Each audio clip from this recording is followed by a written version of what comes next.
You are listening to a True North Eager Beaver media podcast.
The True North Eager Beaver podcasts are proudly brought to you by our founding sponsors, the Miss V Mysteries from Corvid Moon Publishing, your source for science fiction, fantasy, and cozy mysteries featuring a broad diversity of characters.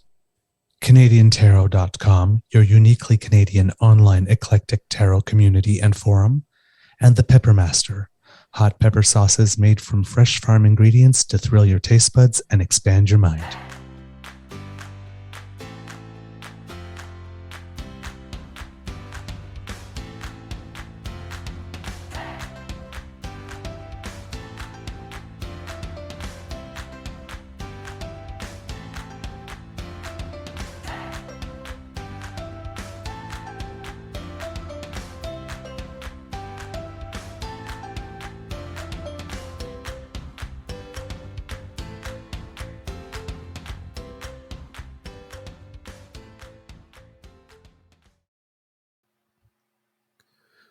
Well, good morning and hello, kits, and welcome to season number 3 and episode number 134 of the Daily Beaver here on the Crier Media Network.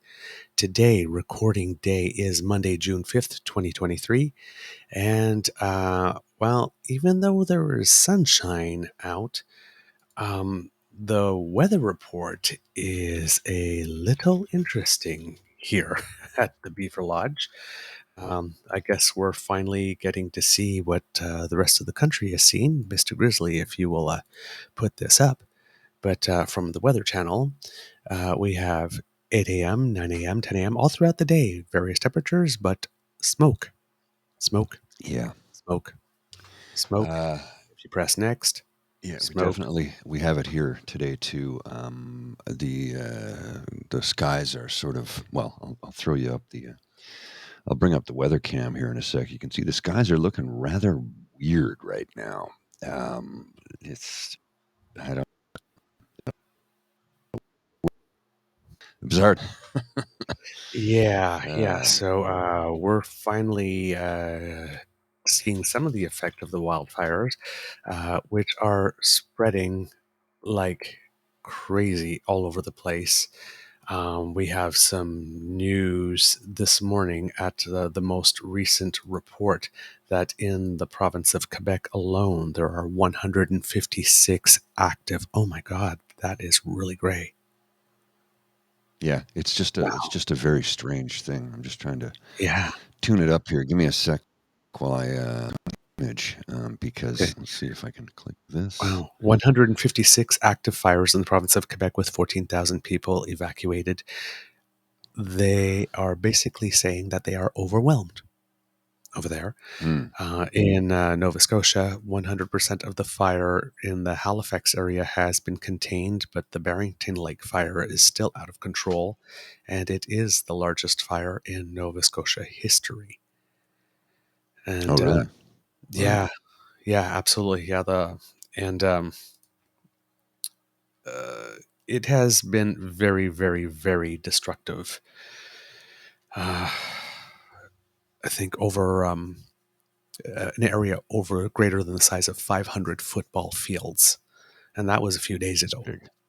Had already been raised, which maybe not seem a lot to other provinces, but considering the size of Nova Scotia. Mm-hmm. That's a lot. Yeah. The Prime Minister is supposed to be presenting an update later today about the wildfire situation throughout the country, including Quebec, Nova Scotia, Saskatchewan, and Northwest Territories. But I'm sure, it also counts Alberta and BC. But oh boy, oh boy, oh boy, oh boy, Mm-hmm. that's a lot of fire Yeah. and no end in Well, sight. we have them in Northern Ontario right now too, right? So I think that's where we're getting the smoke. I'm wondering where it's coming from for you, because you're a couple hours south of me. Hmm. So I don't know. Strange days. Yeah, Strange days. and So I can see that you're completely clean shaven, and yes, I need to yes. start mine because today starts. So this is going to be removed during the show. I'll take a couple of minutes and I'll go in and I'll shave this part off. Oh, That'll be gone. You can during see the how show. long it is, right? Yes. For the kits who are not aware, thank you, Kit Jim, for finding, well, no, Kit Linda, I should say, and Kit Elaine for finding us where we are, because, of course, we've had some issues, but we'll get to that first. The important stuff is Mr. Grizzly's beard here. Um, and I will finish the intro just to be sure. I'm your Mhm. host, Eager Beaver, pronouns he, him, he, Mr. Beaver A. And with me, obviously, is my dear friend, Mr. Grizzly. I'm Of sorry. course, What were the pronouns again? What were the pronouns again? oh, my pronouns, he, him, hey, Mr. Beaver A. Yes, we got a comment from someone who listened to our show, and complimented us on our sarcasm that Mm-hmm. we were the best satire that he's ever heard. And by the way, asking us what our pronouns were. Now, of course, we responded in a friendly manner to this person, even though we know this person wasn't being friendly to us because, well, I guess this person thought that we might have not been intelligent enough to click on his profile and Surf through his see past what viewing history. his interests are. Yeah. So when we saw Bill O'Reilly and, well, the All whole the suspects. extreme. Yeah. Yeah. So when he asked us what our pronouns were, we said we identify as a grizzly bear and a beaver. What are yours? Well, and Because we wanted to be sure that we would use the pronouns with this person with which they would feel comfortable because we are exactly. decent critters and we'd like to treat people with respect. Or we could have gone the opposite route and said, well, our pronouns are whatever the fuck we want, and yours are shithead and asshole, We could have done that. or hers. But we decided not to do that because that would be the low road, and we wanted to take the high road. So Yes. simply said, what would you like to be called? Oh, he did subscribe to us, by the way. So thanks. Hate watch Yes. all you want, brother. The numbers help. The more subscribers we get, the better we are. Yep. So, but it's also, we could have done your profile shithead and asshole, but then again, this may be a person, one of these people that we talk about who are broken and just so deeply, Yes. deeply, deeply unhappy inside. And even though they failed to get the happy, straight pride life memo, Hmm. um, just seem to be upset that, well, for 1 month of the year, other people get some special attention. Now, of course, we get the special attention because, well, we got off our asses and decided to do something to celebrate ourselves, which nothing stops them from doing the same. But they don't. They'd rather complain. And I don't know what it is for other rainbow people out there, but if you're online, it seems that Happy Pride Month is more like happy swat away the deeply unhappy people who didn't get the memo that it's straight pride life and are upset that we're getting a little attention month. Yeah. Yeah. It's like, excuse me, one straight Pride Day. Every Every day of the damn year, day. even during Pride Month, I Yes, still the rainbow includes you. they just don't seem to get it, man. Like, You come are a on, color of the rainbow we're as all well. about love here. No, but seriously, it's one of these situations where you're sitting there and it's like it's supposed to be Happy Pride Month, and it's like, and I can't celebrate Happy Pride. I can't. I mean, it's still Happy Pride Month, but I can't celebrate Pride Month because I'm too busy swatting away flies. Wow.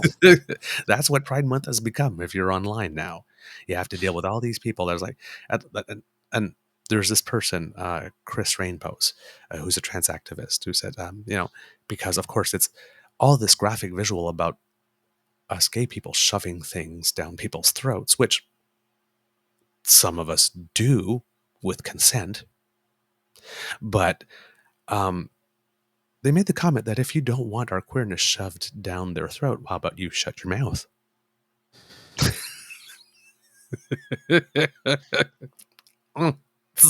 Yes, thank you. Score one.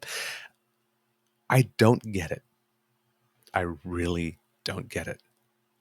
Why would you choose to be unhappy? And then they go like, do we force our heterosexuality down your throat? Oh, well, let's see. Uh, every first heterosexual crush, every heterosexual first date, every heterosexual invitation to prom, every heterosexual who flashes their engagement ring, every heterosexual baby shower, every heterosexual bachelor party, bridal shower, every heterosexual baby bump, in every movie, love song, Yeah. newspaper ad, every damn day. It's wild. Eh? Just so we're clear. Yeah. But this person who responded to us, who wanted to know what our pronouns are, may be one of those deeply, deeply unhappy, broken people who But feel this that is, they don't have a life. So we want them to feel welcome here, and which is why we responded with kindness. So, sir, if you do happen to be watching today, welcome to the Beaver Lodge. And if you're willing to treat other people here with decency, you're you can welcome come to in. stay. Yeah. Yeah, But if absolutely. you have a problem with just basic common human decency, you might find your stay here a tad unpleasant. Yeah. You just, and it won't be by us. No. We've basically said what we had to say. The rest is up to everybody else to let them know that if they're going to behave in an ill manner and bring harm and say harmful, hurtful things to others, well, the woke mob, being that we are, might just have something to say and do about that. Yes, because turns out that we are aware that freedom of expression applies to us as well. Mm-hmm. Shocker. Yeah, we know how the charter works. Go figure. We, I got some of we that kind fancy of book are about learning. civics, right? Yeah. I might know a thing or two about civics. So, Some of that fancy book learning. some of that fancy book learning. More books to burn. Ooh, it is time for the morning pour. Oh, look at that! Look at that face, Mr. Grizzly. He's so happy. Look at that. He's like hell. He's looking at that coffee go down that cup, going, "Hello, beautiful. You sexy beast. You sexy, sexy dark coffee." Hot and black, just like my heart.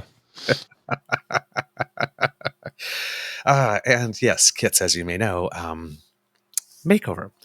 I'm well on the way on. I don't know if it can see here because you're supposed to do it on the inside of the arm, and Hang I on, can't hang on, really hang on. fold my There, arm. There bring we it. go. Right here. I've been doing the Just for Men allergy test. Have to leave it on for 48 minutes to see if I 48 hours to see if I break out in hives. So far so good. Okay. I'll know Patch around test. 6 p.m. tonight. Yeah, apparently, even if you've had your hair dyed before, even with that product, you can still develop it eventually over time. So you're supposed to test every single time. So yeah, but as we are opening on Thursday, I figured it was, and yesterday was the first. Yesterday was the long day, was the tech day, which is usually hell day. So we Yes. got there at 2 o'clock in the afternoon and did all the queue to queue, which you basically don't do the full play beginning to end. What you do is you start at the beginning and, okay, where's the first sound cue or where's the first light cue? And you go from that cue and you stand in the position, you start delivering your lines, and then somebody will say, stop. Okay, we're going to cue number 2, which is, and 3 minutes later in the play. So it's actually kind of cool for us as actors because, okay, now we're moving like to page 47 and we're doing this. And it's like, okay, where are we? And okay, we know exactly where we are and we know what line's coming. So it's okay, good. We know the text. Because you could just say page 47, the car scene, and boom, exactly where you're supposed to stand. So that's good. But we basically just stand there to make sure, like, so that the people in booths can see that we're well lit and that we're on our marks, where we're supposed to be, and that the sounds come in at the right time. Because there's nothing like saying, I'm waiting for the taxi, and there's no car honking. And you're waiting to say, well, I guess that's me, but the car doesn't honk. So we made sure that all that stuff was okay. And then we had a lovely potluck dinner, which of course was Italian themed, given our play. And fortunately, for the first time, I think in about 10 years, well, maybe not 10 years because I made some, but well, yeah, maybe 10 years made for me, I've had lasagna. Gluten-free lasagna. Somebody made gluten-free lasagna. Now, kids have to understand that I'm a little bit like Garfield, and lasagna is nature's most perfect food. So it was a very, very happy beaver. So then we had risotto and just, it was a feast. And then we got back on stage. It was kind of hard getting into my pants because they're a little snug after the meal. And we did it with costumes for the first time, trying the costume changes. One of them, I might need a little help because it's really fast. And it was then when we realized that we forgot to pick out a costume for one of the scenes for me. It's like, I have no clothes. Well, we need to stop and figure this out. But it all went well. This is because it's, I think, 2 p.m. to about 9:30. Or close to 9 we went. So that's a big day. And after doing all of that, we actually did the play beginning to end after those first 5 hours. So you think, oh man, I'm so pooped. I don't know. And it went really well. oh, cool. It went really well. There was only 5 times that the entire cast combined had to call up to the voice of God in the booth and ask, we have no idea what comes next. Help us.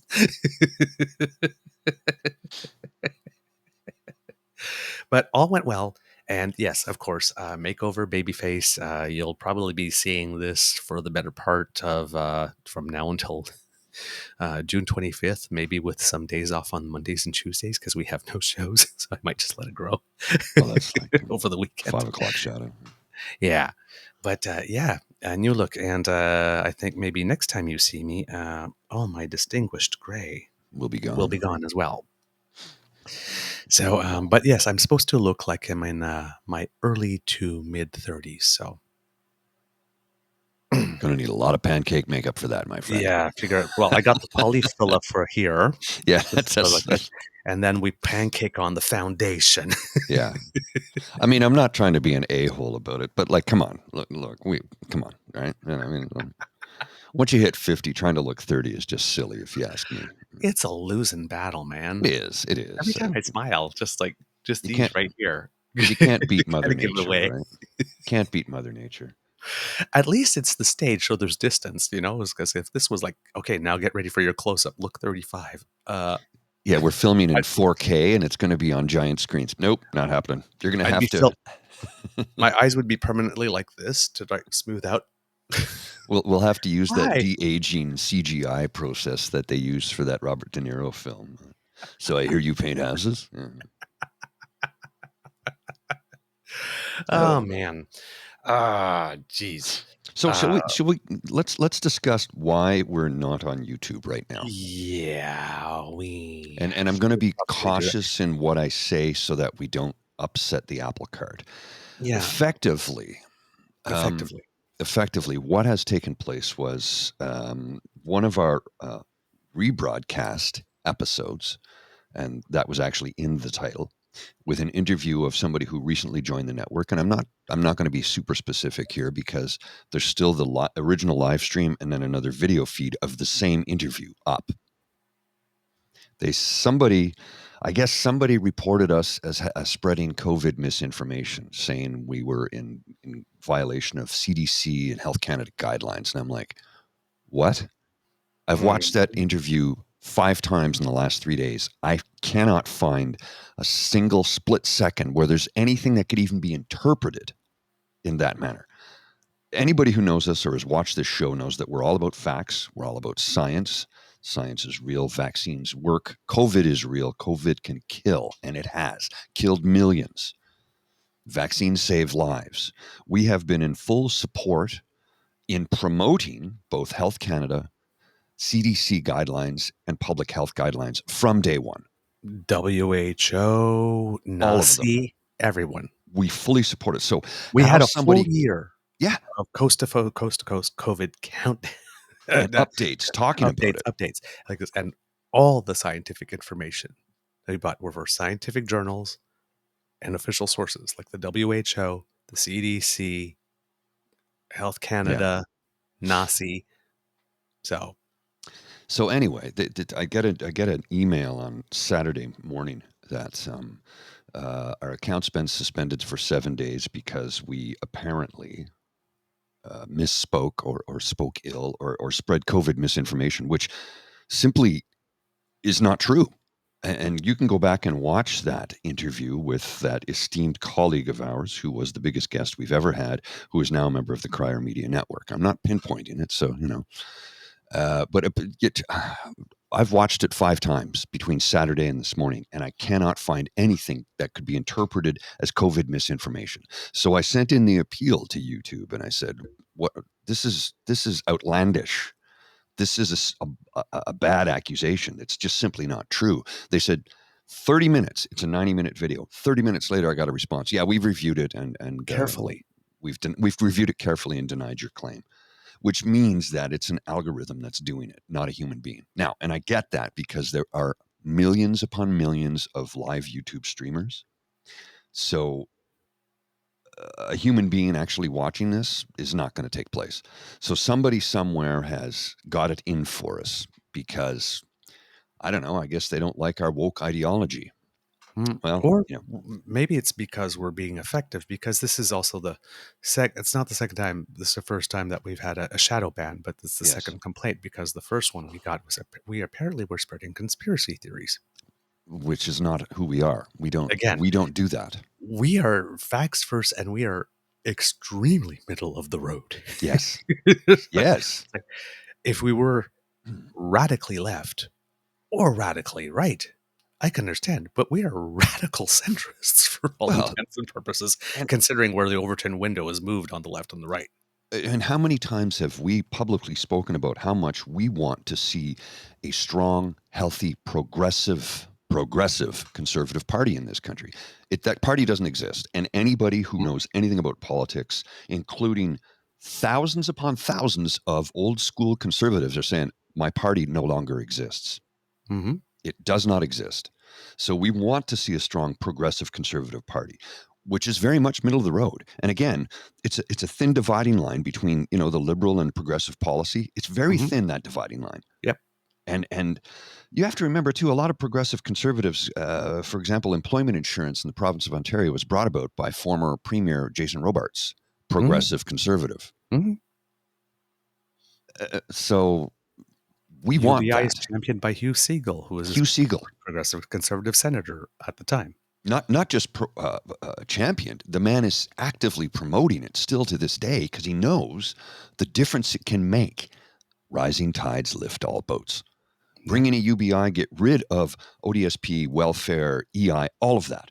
Just have a UBI. One program to replace all of them. One program with a living wage, universal basic income. Mm-hmm. He supports it, a progressive conservative. So where this is coming from, we pissed somebody off somewhere, which means we're being growing. Effective. We're effective. We're growing. We're getting to people. And that's a good thing. Yeah. But the fact that they would target us over something that outlandish is the one that we don't get. You know, maybe if they wanted to hit me because I've hurled expletives in the direction of the official opposition leader Pierre Poilievre or Poliver, whatever he wants to call himself this week. It's totally up to him. He has that choice. It's his name. He can go by whatever he likes. If they wanted to attack me for that, then fine. Yes, I've been really harsh on him because he's a horrible fucking human being, and I'm going to continue to be harsh on him until he. Oh yeah, he has no redeeming qualities whatsoever. He's been a horrible human being since he was a child, or at least that's what his record shows. So I will continue to hammer the hell out of that little punk. But here's the thing: hammer the hell verbally, always with facts. And occasionally I may just ask questions, which is fully allowed. But either way, for the next 7 days, we'll be on Twitch as we are. We're always on my personal Twitch channel, the Crier Media Twitch channel, my Twitter, Douglas's Twitter, the True Eager Twitter, Dean Blundell's Twitter, Crier's Twitter, my personal Facebook page, the True North Eager Beaver Facebook page. So we're streaming on multiple platforms, but our main platform, our YouTube channel, is not available to us for the next 7 days. So some people are probably having a harder time trying to find us this morning. And I don't even know if I can post on the YouTube that this is where you can find us, but I'll do it. I'll see if I can do that after the end of this broadcast and see if we can get more people in. We tried to inform as many people as we could. We were hoping to have another avenue available to us this morning, but timing just didn't work out. We'll see what we can do for tomorrow, though. But we're going to continue to produce content because you can't keep good people down. Yep. And like I said, whatever doesn't get showed right away will then just be placed on in a week on the site. We're going to save all of these if we can't upload. In case it's just the live. That's not allowed. No, we can't do anything. We can't upload. We can't do anything. We can't do anything. Okay, so we can't do anything. No. So these things will this week of episodes will appear on our YouTube channel next week, but you still have the downloads. Yeah, we can't upload, post, or live stream for 7 days. And that started on Saturday, so we should be available by next Saturday. Yeah, but which is kind of a bummer because we sort of it said strike on 6 days left. So we kind of had something in the works for this Saturday afternoon, but I don't know if we can do that. Maybe we can do it. No, Sunday's not possible. Did you have a venue lined up? I was thinking of the Toucan, or maybe the Iron Duke, but I'd have to ask. Okay, check with them, see what you can do. We got to test their Wi-Fi and make sure it'll work. Yeah. Because I'll bring the full studio, the mobile studio down with me, no matter what, whether we can go ahead or not. If we do the 25th. Yeah, we can do it. Yeah, we can do it again if we can. So here's what. Obviously, you're getting an idea of what we're talking about. Yes. I'm heading to Kingston Saturday morning with my lovely girlfriend Bridget to see Mr. Beaver's play, and we were going to try and do a pubcast, our first roadshow pubcast in Kingston, but if we have 6 days left on this ban, which means that would be Saturday, and I don't know when on Saturday that ban would be lifted. So I don't even know if it's practical to try and pursue it this time, to be honest with you. Yep. It would have been a very soon podcast because it would have been, we just did one a week ago, 2 weeks ago, or whatever the case was. Yeah. But we're going to try and do a road trip. And we had talked about doing road trips this summer. Yes. Then maybe increase the frequency over the summertime. Like maybe if we did one in Kingston in June, do one in Ottawa in June, and we got to do like a Canada Day show or Hamilton. Yeah, we got to do a Hamilton show. Ryan. Yeah, exactly. So we're kicking around ideas, but I was thinking if we're going to do one later in the month, we should do it here in Ottawa, and the reason being, Jazz Fest will be on. Well, yes, exactly. That's because I'm going to be down anyway. I mean, we have I think it was Buddy Guy on the 28th and Herbie Hancock on the 30th, and then so we'll tie it all into that. So we'll do that podcast. And that means that we might be able to meet Toronto Dan because he was going to be in Ottawa on the 11th and was hoping to join us, and then that was not going to happen because we were going to do it here on the 10th. But I think he's there the last weekend of June as well. So hopefully he'll be able to join us on it will have to be the Sunday, the 25th, and not the Saturday, because the Saturday is the last day of our show.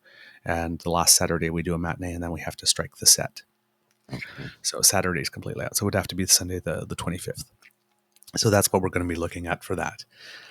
All right. In other news that doesn't involve us, we don't like being the story. We don't like being the story. Actually, sorry. Before we go to news that does not involve us, there is a little bit of news, teeny bit of news that does involve us, and it is good news, Mr. Grizzly, because we have been having some success on the charts Yeah. this past little while. Now, maybe it's because we had an Alberta election special and also an interview with Mr. Jason Carman, which Great interview, I thought. Personally, I thought it was a great interview. I thought, what a charming, marvelous individual. Thoroughly indeed, enjoyed having him on the show. Thoroughly enjoyed spending time with him, and very much looking forward to seeing the film. right. So maybe it's because we had two big draws or something of the sort. But what has happened, Mr. Grizzly, if you would show the kids what they have done to us? Ooh, Um, big spike. yeah, big spike upwards here. And June 1st, 85th, number 85 on the charts for this is political podcasts from anywhere around the world listened to in Canada. 87, 2 days in the top 100, which is rare for us, and almost 3 days. So you're putting us No on the two. map. We thank you Putting very us on much. the map. But here's the other thing. Italy. We charted in Italy. Yeah. And I know everybody was kind of like, what? How was that even? What? How did you do? Well, it's real simple, folks. You see, I spoke about Italy's fascist prime minister and how Mm-hmm. our prime minister confronted her about her fascism and how the conservative, in air quotes, party of Canada dumped all over him for speaking up and out against fascism. Yes. If you speak against the Prime Minister of Canada who speaks out against fascism and you support the fascist, that makes you a fascist. You don't want to be that. You don't want to be that, you know? No, you definitely do not want to be that. That is not, it's not a good look. No, it isn't. Tavi asks, is there any way you can protest this decision by YouTube? Yes and no. They send you something that says if you want to protest, and they give you a little box to enter something in, and then, well, but there's like no person to talk to. And this is the thing is they didn't even tell, they just said that there was a violation, Mhm. but they didn't say what it was Well, they said it and was. where it was in the They didn't say podcast. that. They just said it was a violation of COVID health. It Yeah. was COVID misinformation. I'm like, But not how, not what piece of information, not why. No yeah, opportunity for us to say, "Oh, wow, we did screw up. We'll edit that out and repost, or we'll retract, or we'll issue a correction," or nothing. It's just you fill in a little box, and X number of minutes later, they assure you that they've looked at it very carefully, but you're still denied. still denied. But they won't Oh, tell you what. They'll yeah. just give you some murky general, and that's it. So yeah, probably an algorithm listening for keywords or something.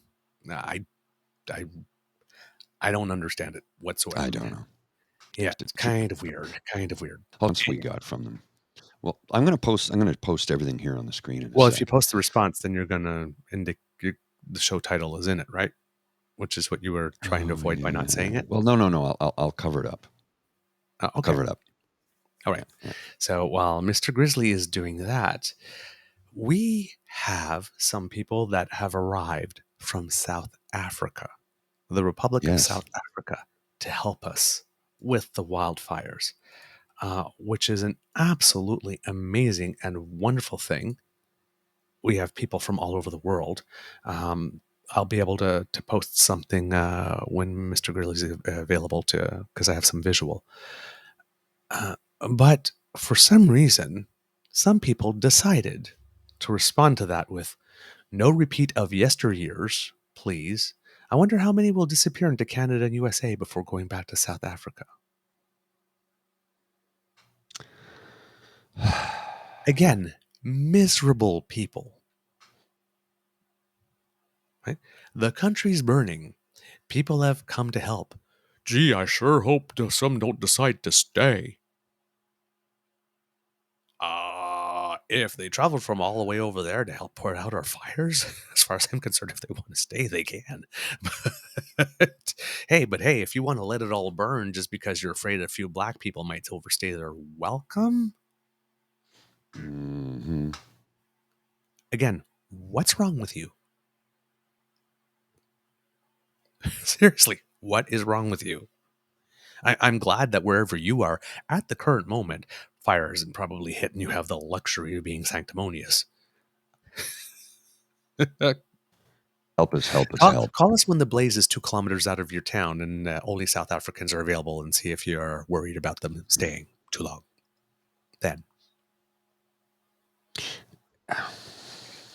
this whole people is like, well, this isn't true from my personal experience, so I don't see why anybody else would need it. Type thing. It's exhausting, man. Okay, there you go. We have reviewed your content carefully and have confirmed that it violates our medical misinformation policy. We know this is probably disappointing news, but it's our job to make sure that YouTube is a safe place for all. How does this impact your content? We won't be putting your content back up on YouTube. If your appeal was for a warning, you will not be given another warning in the future. If your appeal was for a strike, the strike will remain on your channel. You can find more information on YouTube. Help your YouTube. This was all issued by a bot. There's no way no human being watched that video. I guarantee you. It's a 90-minute video. The response was in less than 20 minutes. Well, here's the thing that I also don't understand. Sorry, less than 30 minutes. There are 911 conspiracy videos. There's the Oh Canada thing that Tucker did. There's the died suddenly thing. There's a new one that came out that's going out right now. Another one of these things. People are wondering, why didn't any film reviewers review it? Like, they got all the people, the right-wing people that watched it on Rotten Tomatoes that gave it like 83%. Why didn't he review? Because reviewers don't consider propaganda films. They might review an actual feature-length documentary, but not my fifis were hurt. So here's some stuff that I cobbled together and made it last 90 minutes to 2 hours, and I'm asking you to watch. That's not the same. So yeah, Mr. Grizzly, are you available now? Yeah. Okay, then I will do this because You've got the video of the arrival at the airport? yes, exactly. Excellent. And you've lived on the continent. I've had the good fortune of being able to be on the continent for just 2 I've weeks. witnessed this firsthand live in person. But so exactly, I got to witness this similar as well when we were in South Africa for the International AIDS Conference. We were treated, I want to say this really clearly, everybody that was there was treated like royalty. Oh, In yes. particular, the people who were living with HIV and AIDS were there. They had stations there to feed them. If they needed massage, if they needed care, it was there. South Africa did that. 2 years later, the conference was in Barcelona. I went. We were treated like shit. Everybody was treated like shit, particularly the people living with HIV and AIDS. There was hardly anything for them. It was night and day. Again, a country that didn't have much rolled out the red carpet for everyone, and a country that had anything treated people like crap. I went to Barcelona and I got basically told off for trying to ask where the bathroom was. Wow. Barcelona was the only time in my life that I've experienced racism. Personally. It was like the last day that I was there, I just went to a corner store and bought a whole bunch of food and just locked myself in the hotel room for the day and said, I don't want to deal with any other people here. I just got on a plane, came back home. My experience was miserable. And I couldn't understand how a city so beautiful had people that were being so ugly. It was not a pleasant experience. So South Africa, I have time for you all day long. Mr. Grizzly, if you would, please. Happy to. All right, kits.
And I It's like really the guy who cool. has the flag on his back. He'd fit in great on Canada Day.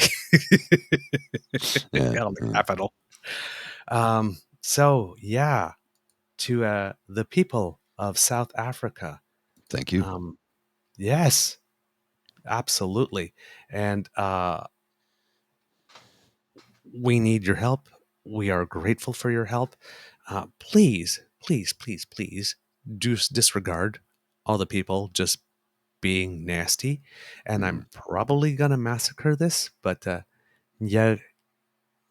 Ngiyabonga Kakhulu, which is thank you very much in Zulu.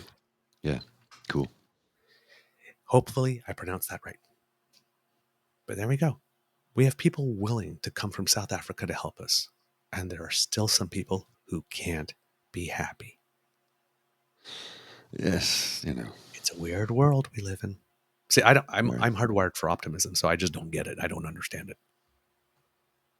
But there you go. Takes all kinds to make a world, I guess. It does indeed. So I got to boot up my laptop here because I got to get prepped to start working. I'm going to. I don't know if everybody is fully aware of the little promotional thing I've got going on. My Yes, little let's talk about that. fundraiser thing. So I'm going to post you a link. Well, not a link. I'm just going to post you some info from my personal Facebook page because that's where it's sort of compiled in one little thing. And it does take forever for Facebook to load. So bear with me while I try and bring this up. See, it's even chewing my process right now. This is how bad it is. But let's see here. Okay. I will blow this up as much as I can and put this on the screen. And here we are. So, on my Facebook page, let me just pull this up here. I'll share the screen with you. For those of you who've not seen this yet, oh, hang on. I've got other people on there that's not fair to them. You know what? I'm going to do a screen cap instead because I don't want to put people's faces on here if I didn't give, I don't have necessarily permission. Yes. I know Facebook is public and everything, but we still want to respect people's privacy. We don't want to be, Absolutely, yes. I agree. You know what I mean? You know I exactly agree. what I mean. Yeah. Good morning, Kit Mohan. Thank you for finding us where we are and joining us. Good morning, Kit Ellen. Thank you so very much. Also, Kit Elaine, Kit Sarah Jane. Thank you so very much. So many of you have managed to find out and find us. So we really appreciate it. Miss Sadek, hello, my lovely. Thank you so much. Tavi G, of course, who we've mentioned. Who else has joined us today from the Fam Jam? I like that. Somebody said the Eager Beaver Fam Jam a couple of days ago, and I thought that was really, really sweet. I like that. Pretty cool. Kit Kat needs a Snickers, of course. And yeah, I'd like to feed the world a box of Snickers right now. Eat something. You get a little hangry when you feel oppressed. I saw something funny the other day. I'm going to see if I can find it. You'll get a big kick out of it if I can find it online here. Give me a couple minutes. I'm just going to post this This is the shave. The great Yes. shave, which I'm going to do in a minute. The Great Shave of 2023. Post this. Here we are. Give me a sec.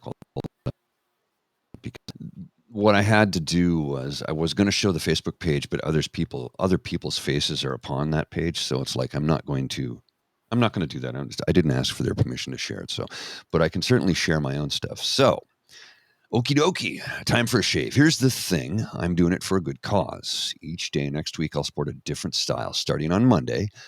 Looking for folks to sponsor a style each day. The goal is to raise $1,000 for Cornerstone Housing for Women. So each day next week, we ask for a direct $100 or more donation. And I'll put the link in the chat, okay, in a couple of minutes here.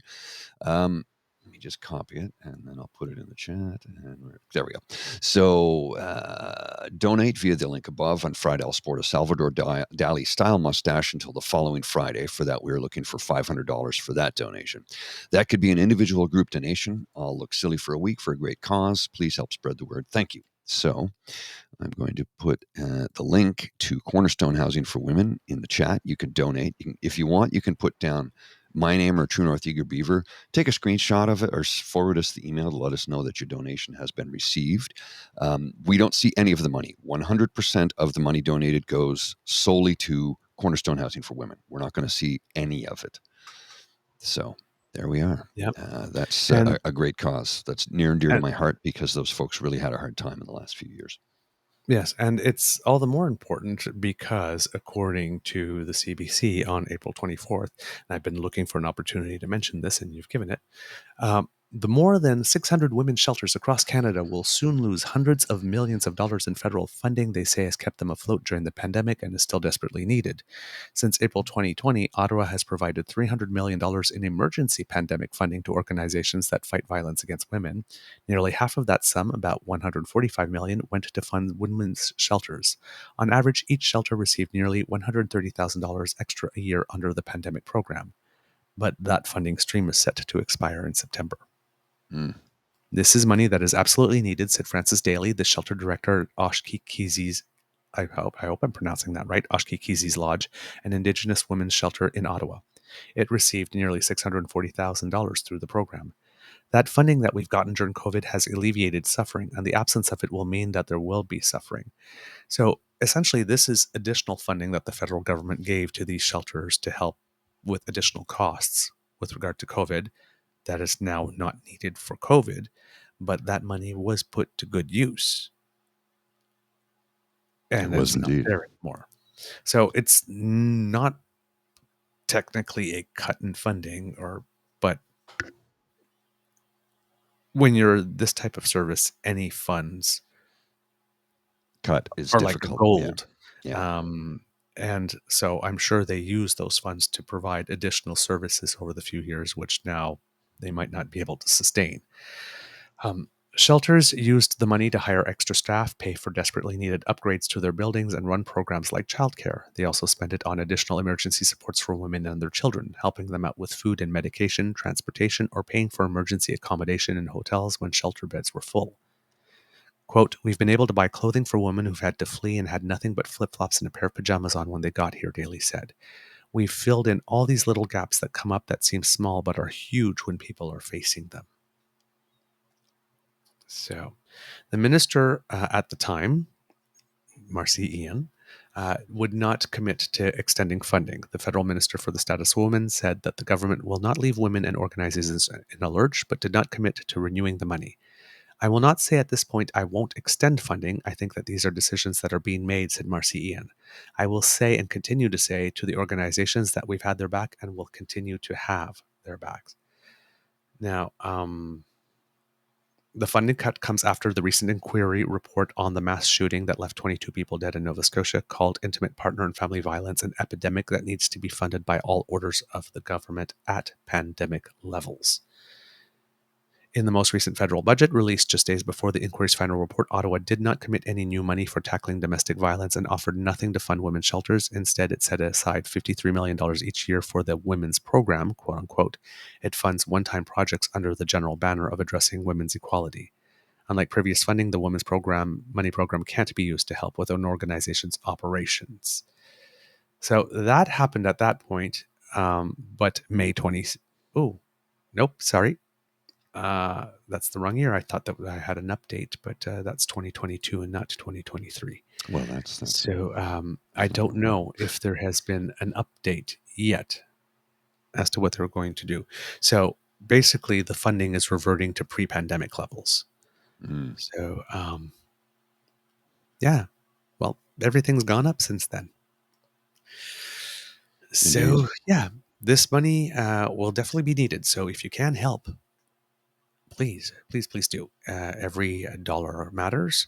Our initial goal to start is $1,000, and Mr. Grizzly, I believe you are already doing quite well. Yeah, we're already up to about seven, maybe $800. I haven't checked this morning, but yeah, we're well on our way. We had that much. We had $700 in donations by Friday, and There the you go. promotion didn't even start till this morning. So I'm like very happy, very happy. So with that, I'm gonna go and start the shave. I'm gonna Ooh. start the shave. So what I'm gonna do is I'm gonna turn this camera off, and then I'll join you on my phone in a minute so you can see the actual process. Oh, yes, please. Yes, please. Oh, my. Oh, this is so exciting. All right. Well, then I guess that means that I need to find more news for you kits. Oh, man. I tell you, it's a really, really interesting time that we are living in here. Um, we oh darn, it's because I have some video for you, but Mr. Grizzly's gone, so I'm trying to find the next thing because I have some video of the Prime Minister sending greetings for Pride that I'd like to show, and there's a blast from the past video from Skippy, where he doesn't seem to have the same thoughts about David Johnston as he does today. At a time when David Johnston was being criticized for being appointed by the Conservatives as being partisan because he had been appointed by Conservatives for things before. Interesting. So it seems to be that when the Conservatives, and specifically PP, thought that David Johnston was exclusively the Conservative Party of Canada's go-to guy for doing, how is he calling it today? Covering up things for the Prime Minister of the day. Well, then, David Johnston was an honorable man whose integrity shouldn't be questioned. But, well, it's 2023 now, so, and Liberals are in charge, so it's different.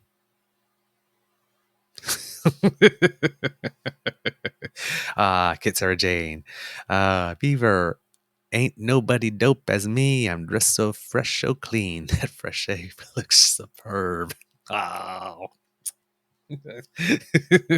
Flattery will get you everywhere.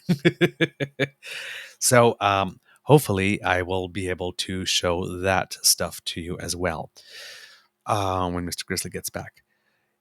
In economic news, the news was better than expected for GDP growth in the first quarter of the year. We recorded growth of about 3.1% in the first quarter when the Bank of Canada was expecting 2.3. Okay. We are now in the bathroom, and it's starting to go. There you go. There you go. Take it off. We need some music like.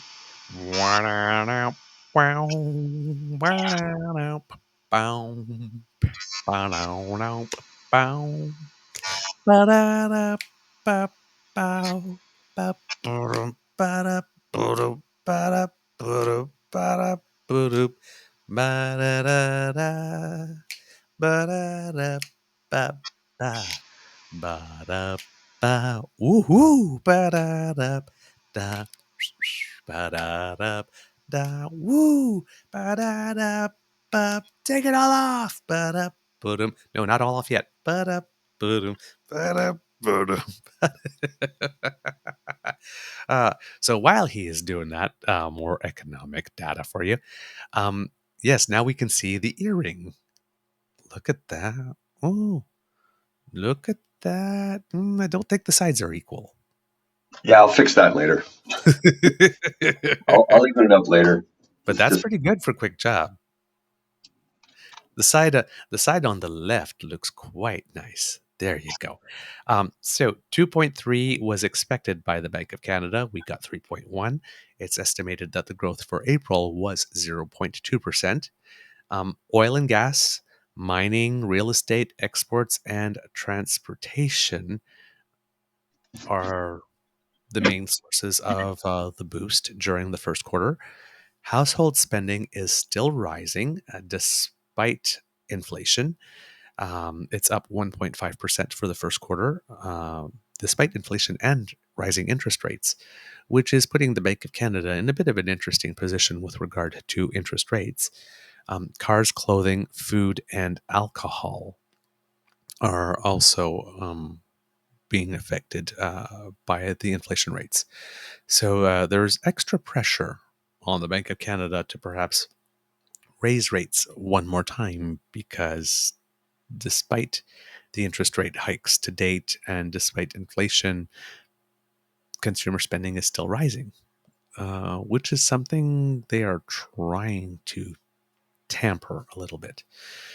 Um, yeah, not sure exactly what is going to happen as a result of that. And I thought for some reason that the Bank of Canada was supposed to have a an interest rate announcement not that long ago, but I never actually heard what it is that they decided. Um, oh, there we go. I got some stuff from Reuters here. An analysis: strong economy puts Bank of Canada's 4-month rate hike pause in doubt. And let's see what they have to say here about that. Oh, of course, Reuters apparently has an article in it. I hate this. Uh, oh well. So yes, I cannot give you that information, unfortunately, at the moment. Alas. Darn. Hold on. I'll see if I can maybe do it through. Hmm. Nope. No, I can't do it there. So I'll try to get back to there. But I was trying to figure out. Oh, maybe Bloomberg will give it to us. Nope, neither. All right. So there's going to be a progress report from the Deputy Governor of the Bank of Canada on June 8th, but I don't see anything yet about the interest rate announcement. Oh well. But yes, there is pressure at the moment. Mateo Oh, wants to grow a mustache and beard, so you can send the photo to Mr. Beaver, and we'll get you set up. We'll get you set up. Mateo's deciding to grow a beard. Oh my. Oh my. Gee. Oh, and also my daughter Jazzy has become a new member of the Fam Jam. Well, there you go. Awesome. Ah, hello, Jazzy. Lovely to see you. That's a great name. So this feels weird. Yeah, how you feeling?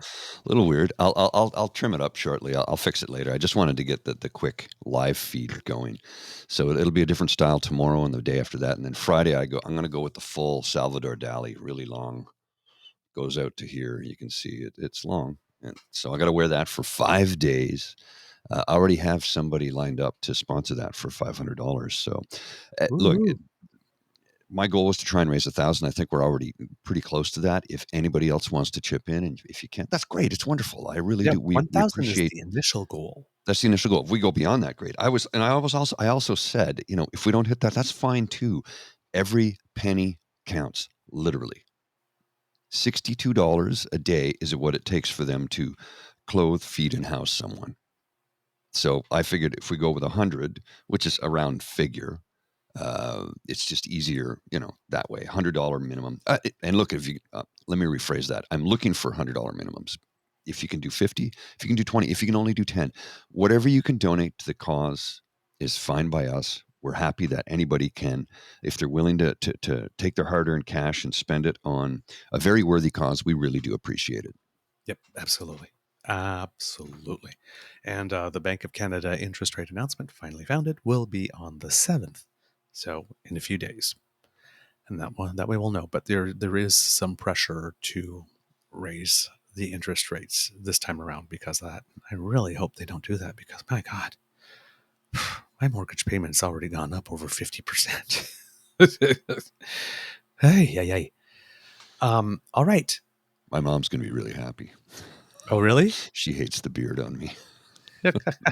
Now, Look, I admit that when you see me without it, you're like, you look a lot different. I mean, I'm going to look like a 12-year-old boy.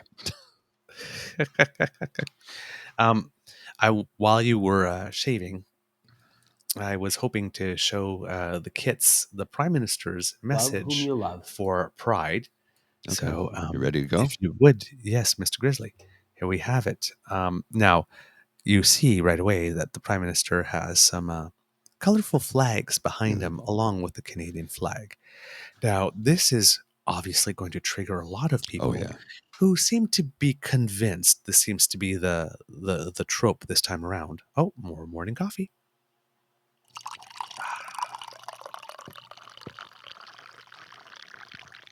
The lovely, lovely Oh, sound. you beautiful girl. It seems that some people are out there trying to say, well, the only flag we really need is the Canadian flag, mostly because York Region Catholic schools decided not to fly the Pride flag at their institutions, although they did use their Twitter feed to wish everyone happy Yeah. Pride and say that they felt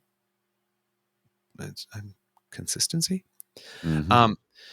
So, which of course reignited the why are we even funding Catholic schools? And then other people said, turning around said, well, I have no problem. I have no problem with like religious schools flying religious insignia and whatnot because it's a religious place, but they shouldn't fly those ones. It's disrespectful to our beliefs and blah blah blah blah. And it's like publicly funded institutions, which Catholic schools in some provinces are the only religious denomination or publicly funded, should probably have it as a mandate to show that they're welcoming to all the public. And if they're not, pull that funding. Yes. So obviously we're getting to this messy territory.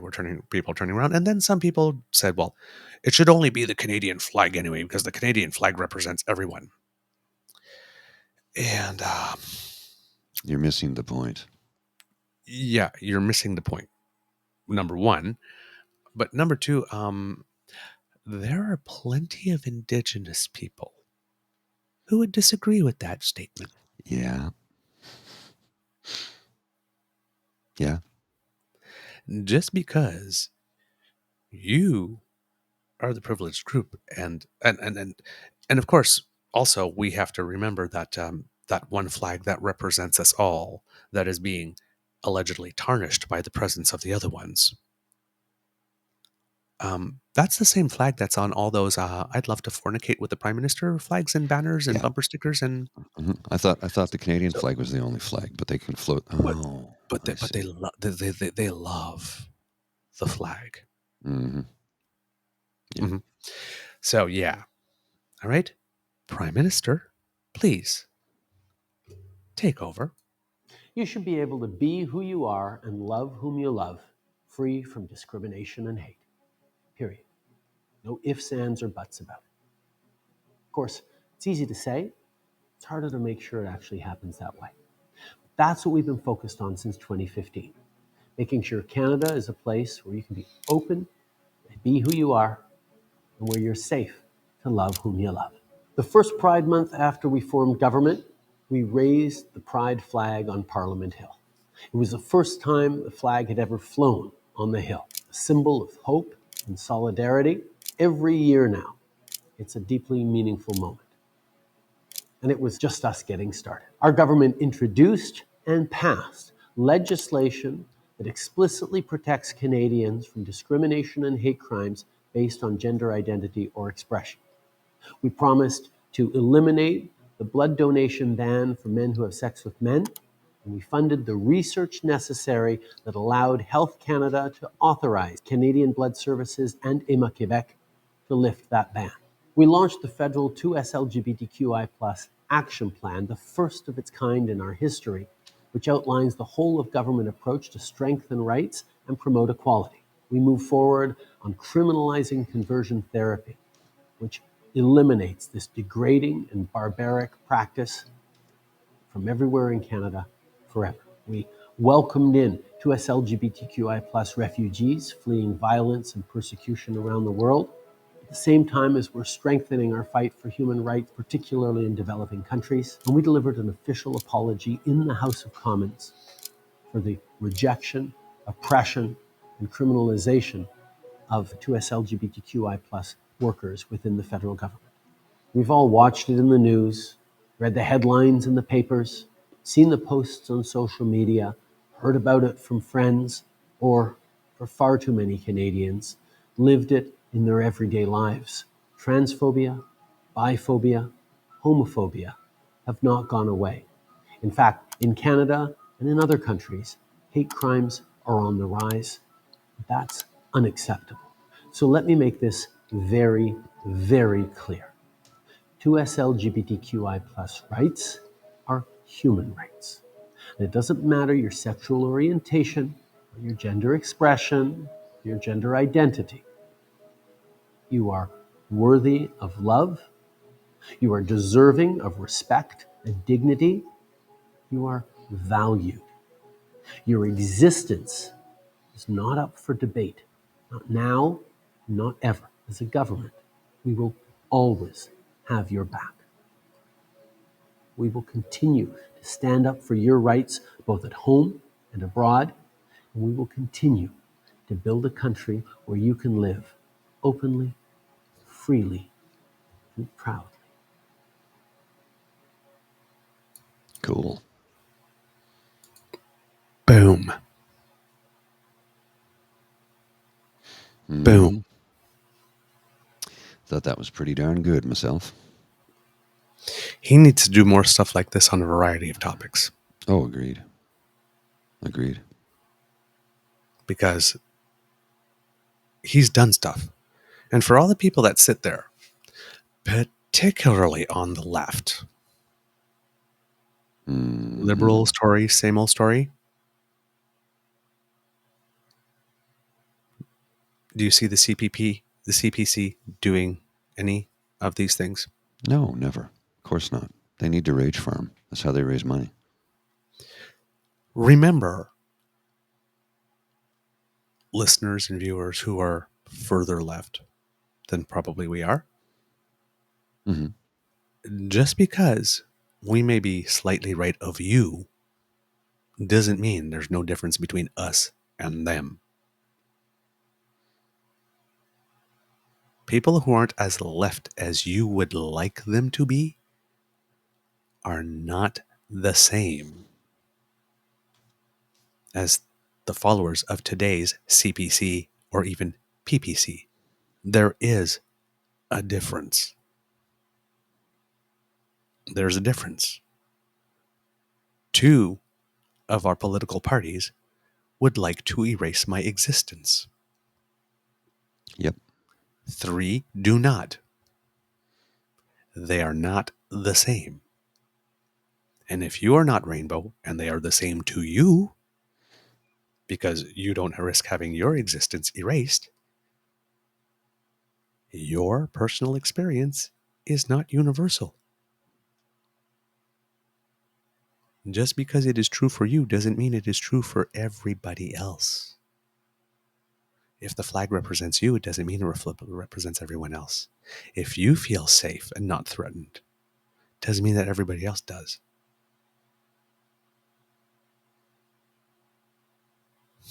They're not the same. Nope. They're not the same. These things matter. These things matter because it's so easy to reduce all of those things and just say, he's just virtue signaling and they're all the same. No. That's what you say when you don't want to think. Because if you care to do the research, it's kind of obvious. It ain't rocket surgery. It really is not rocket surgery. It's very, very, it's almost disheartening in one way that some people just really can't see differences. You know, if it's not 100% of what I want, the way I want it delivered on the schedule that I want, then you're no better and you're no different. I've never understood that attitude. I just never have. It doesn't make sense to me. Now, the other moment that I have for you that you are going to love, kitties, because as you know, your Queen Beaver is very, very generous and loves to give out presents. And I decided that it should be time for a little Christmas, Kwanzaa, Hanukkah, Diwali, Ramadan, whatever it is that you celebrate that brings you lots of joy. Today is the day. Mr. Grizzly, if you would, somebody dug up some old video because Lordy, there are tapes and there's always a clip, isn't there? Oh, I had that loaded and ready to go. We're on the same bandwidth on this one. Check this out. All right. So this is Pierre Poliver then, when they believed that David Johnson was their go-to guy exclusively for, as I mentioned before, covering up government stuff. Mm-hmm.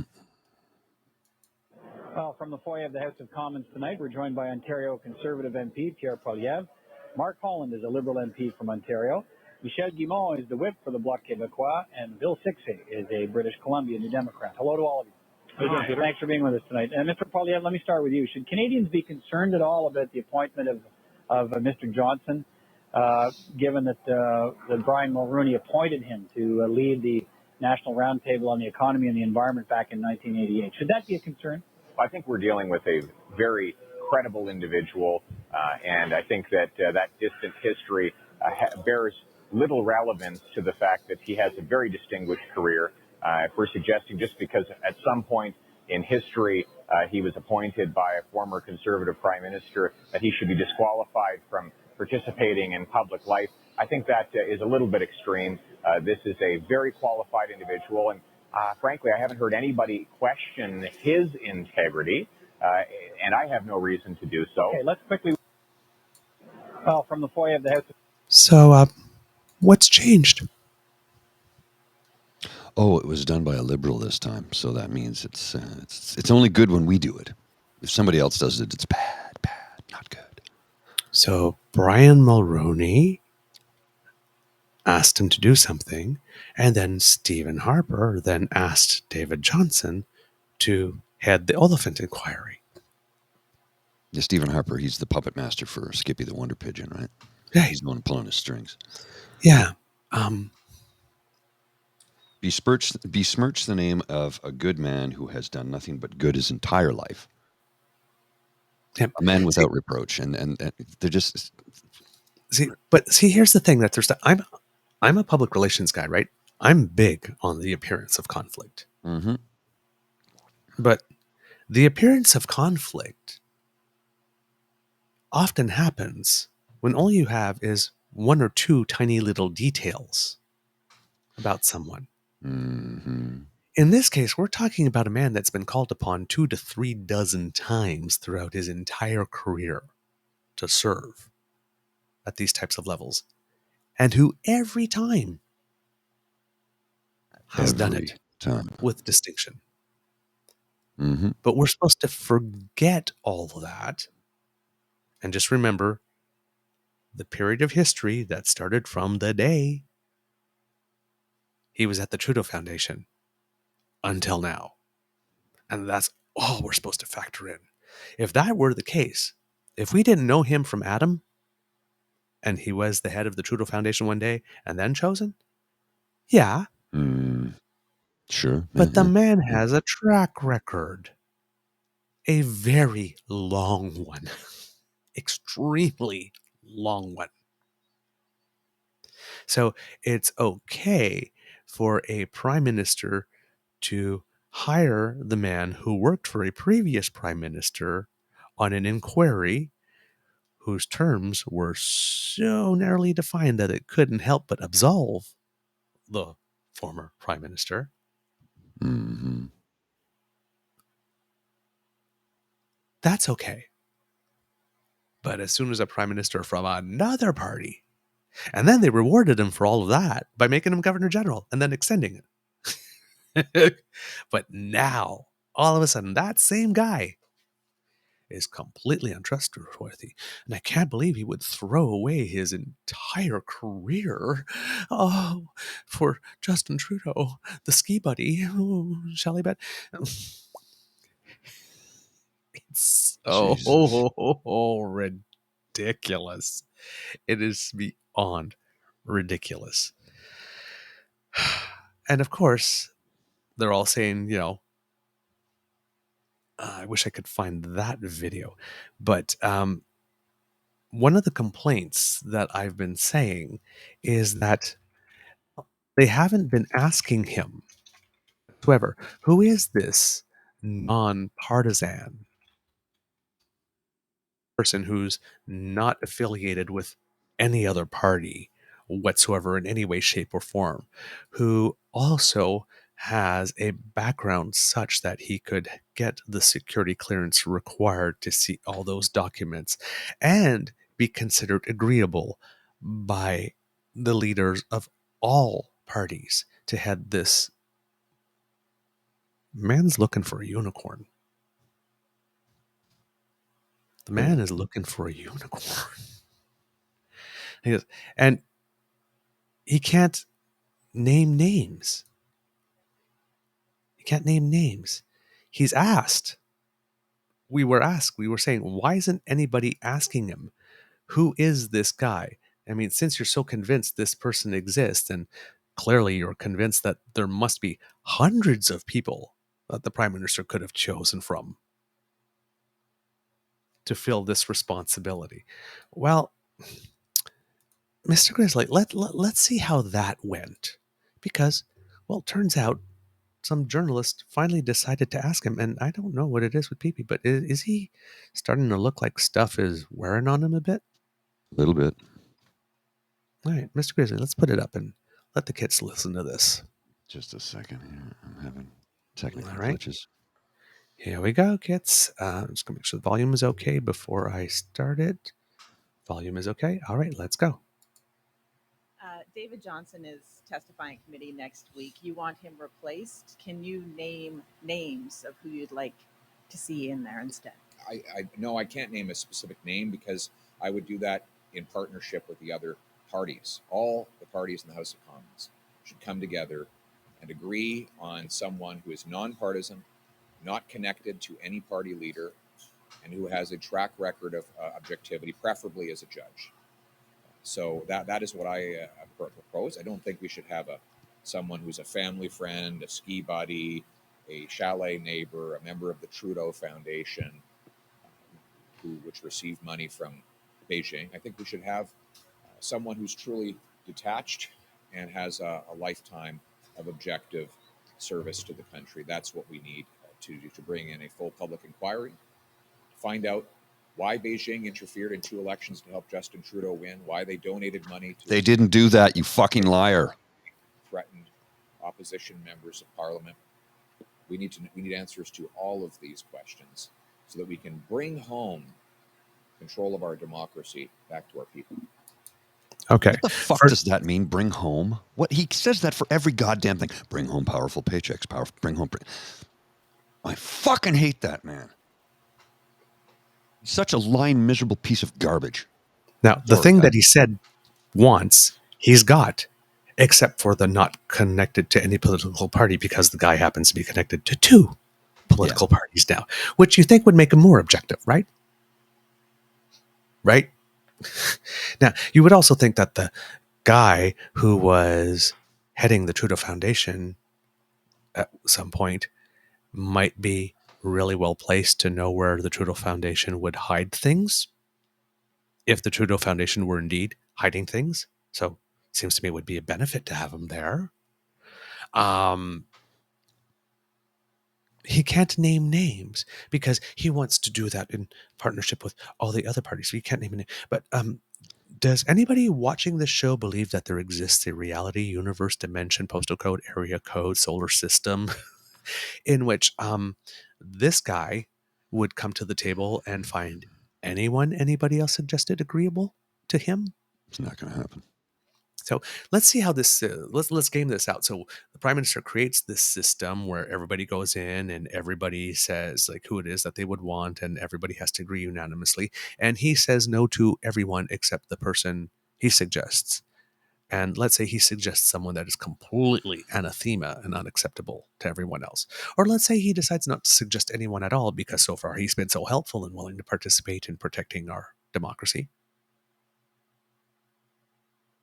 Right?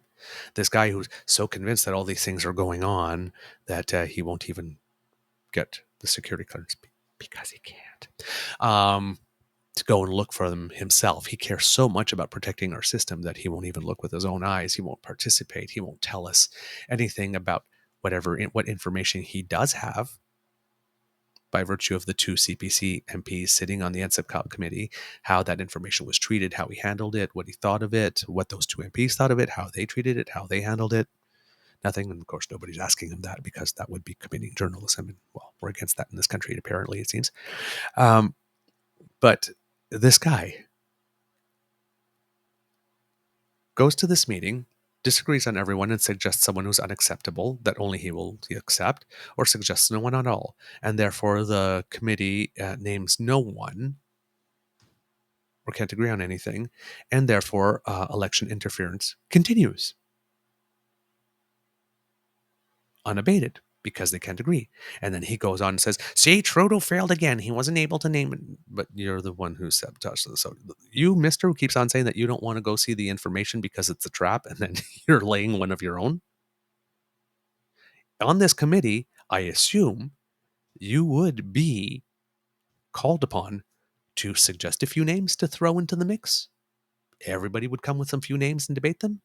So there's no reason for which you can't tell us right now, Mr. Skip the Disses, which names you would throw into the ring for the other parties to consider. There's nothing stopping. You don't have a name because the best person for the job is already doing it.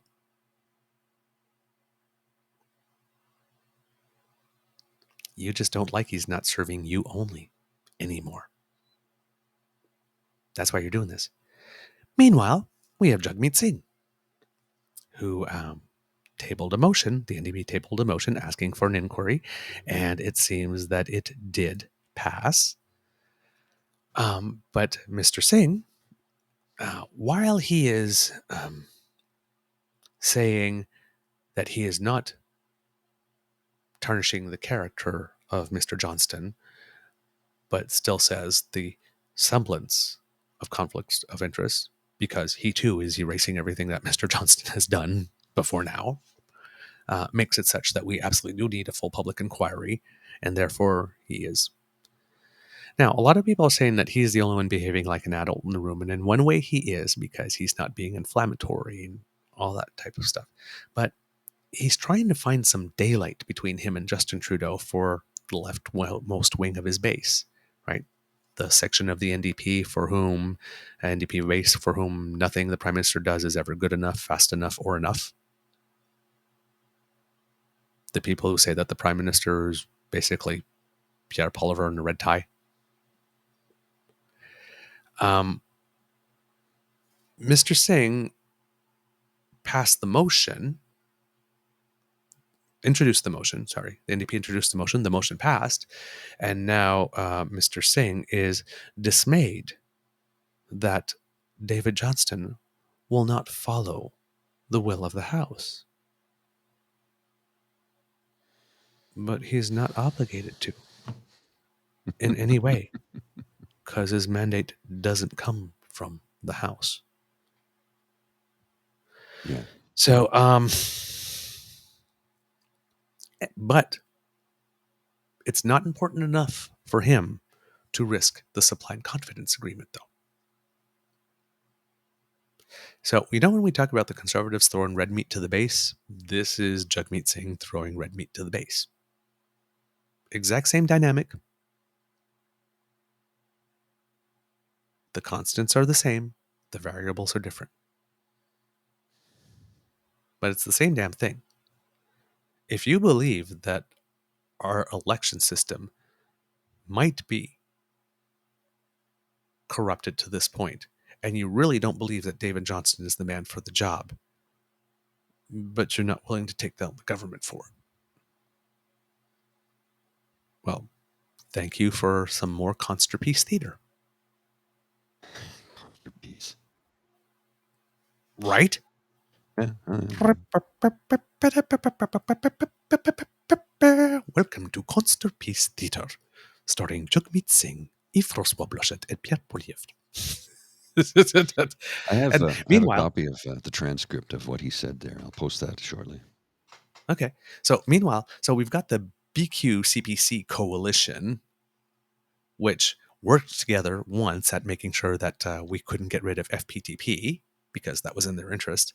Now banding together because, well, they have two leaders who, because of associations, probably can't pass the enhanced security clearance required to get cosmic or near cosmic level.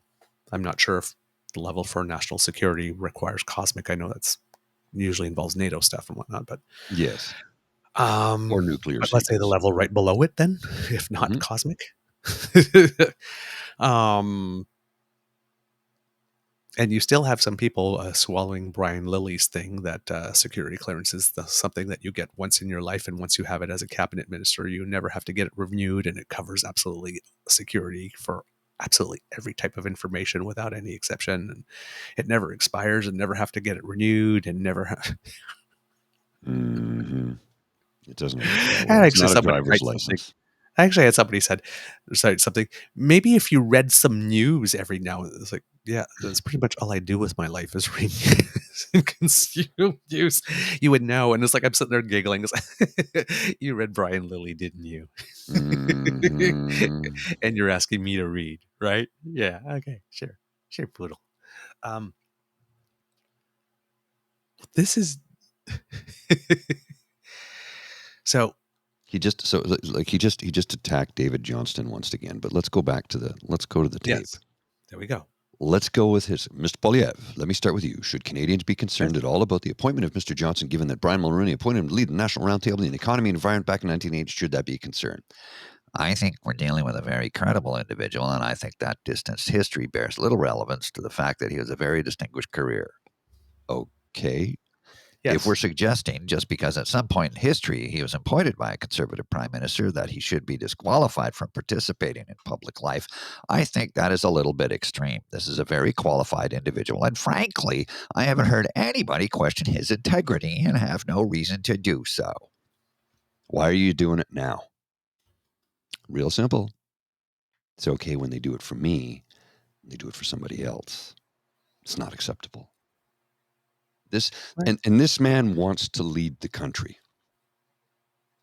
He should not be in charge of a one-car parade. And you've got these things that are going on that, like, for example, it was the anniversary of the Tiananmen Square protest.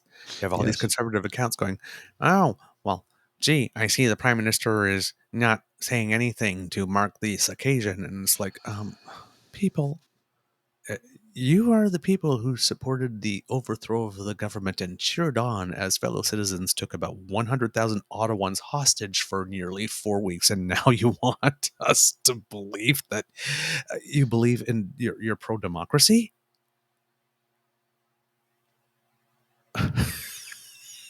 And then it was like, oh, our veterans, and it was like, because of like, why do veterans only get Remembrance Day and gay people get a whole month?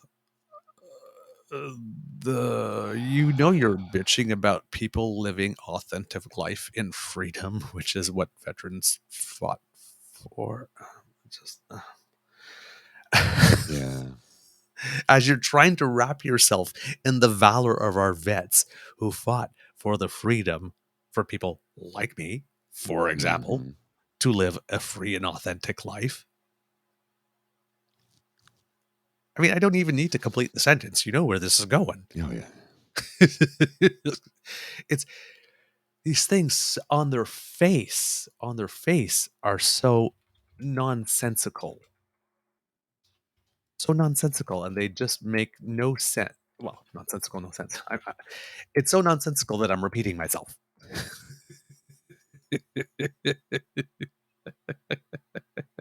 Well, and it, you know, That's how terrible it is. Um, and then they talk about um, things that happened in the past, right? So Johnston joined the Trudeau Foundation in 2018. Now, I'm guessing he might still be a member of it, but he's no longer the head of it mhm. in any way, shape, or form. And we're 2023, so that's not a past long ago, right? Something in that distant past that Oliver mentioned, right? Well, It's like and things in your distant we past shouldn't be like that, but this is clearly not distant past, I guess. well, but again, the Trudeau Foundation has nothing to do with the Prime Minister or I know. politics. It is a scholarship program for PhD candidates.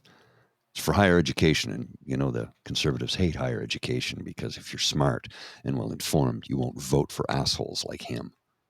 But here's the thing, right? I mean, look, his post-viceregal career. Shortly after, this is from Wikipedia. Shortly after the end of his viceregal tenure, Johnston joined the consulting firm Deloitte as an executive advisor. Okay, so if there's anybody that's worked for Deloitte who's also done a contract from Trudeau, well, he was eliminated that way, right? And then Johnson also holds a volunteer position as the chair of the Rideau Hall Foundation. So if there was any liberal affiliated person that was also part of the Rideau Hall Foundation, well, I guess that would have been another avenue to disqualify him now, wouldn't it? Hmm. Johnson has been a member of the Pierre Elliott Trudeau Foundation since 2018. Johnson was appointed colonel of the Royal Canadian Regiment. Have there been any conservatives that have been associated with a Royal Canadian Regiment somewhere along the way? That and other liberals? I guess that would be another avenue to just Then in October 2018, Johnston was nominated to be the first commissioner of the Leaders Debate Commission, headed by Justin Trudeau. Well, they had no problem with him being a ski buddy of Justin Trudeau when they named him to head the Debates Commission. Mm. Oh, and they went skiing when Justin Trudeau was 12. So, Yeah. it's, saying that he's a ski buddy, it would, maybe they went out a couple. No, 12. He was 12. Justin Trudeau is, what, 51? Mm-hmm. Mm-hmm. Now, Johnson quit the position as being commissioner of the Leaders Debate Commission because he still had that position when he was named to be the special rapporteur. So just really, really interesting that they had no problem with Johnston when he was deciding who could be in and out of debates because, of course, well, conservatives don't have to worry about their position in debates now, do they? It's guaranteed. But now that it's a inquiry and an inquiry that might discover that, well, there was things going on when conservatives were running stuff too. Oh, well, now he's a bad, bad, bad, bad man. He's a bad man who could be so easily led by the nose by our awful, tyrannical, terrible prime minister who put this poor, frail man who can't think for himself in a position of having to accept this. And he could, again, as David Johnson has said many, many times at the stage where he's at his career. It's like, he doesn't care who your daddy is. He doesn't care who your daddy is. Nope. He knows who he is. He knows he's a man of integrity. He knows he can do the job. He knows he can do the job well. He doesn't care about your opinion of him. And he's certainly not going to take advice from people. He's certainly not going to take criticism from people he would not take advice.